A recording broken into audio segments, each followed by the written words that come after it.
দাদু গো তোমার হাত ধরিয়া কই এবার বিয়া না করাইলে দেশে থাকবার নই। দাদু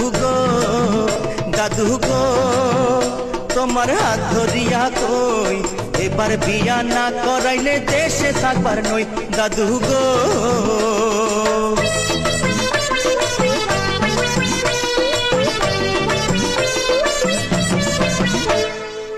৬২ খান কন্যা দেখলাম ঘুরিয়া ফিরিয়া, তবুও তুই শালার নাতি করলি না রে বিয়া নাতি রে। ৬২ খান কন্যা দেখলাম ঘুরিয়া ফিরিয়া, তবুও তুই শালার নাতি করলি না রে বিয়া। যা যা তুই দূরে সইরা যা, তোর বিয়ায় আমি আর করাইতে পারুম না নাতি রে। দাদু গো তোমার